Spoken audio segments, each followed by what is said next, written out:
మీరు ఈ లోకానికి వచ్చి దేవా ప్రాణం పెట్టిన తిరిగి లేచిన సజీవుడైన దేవుడవని దేవా ఇంతవరకు నీ వాక్యము ద్వారా మేము విన్నాం తండ్రి.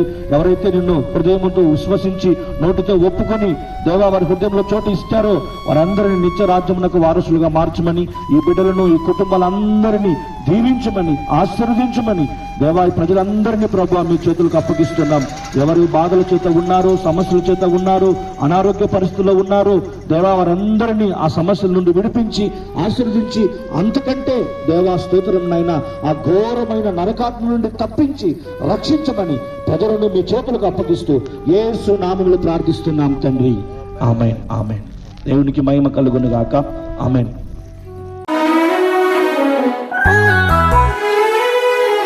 క్షయమైన ఈ మంటి దేహం మన్నులో చేరేలోపు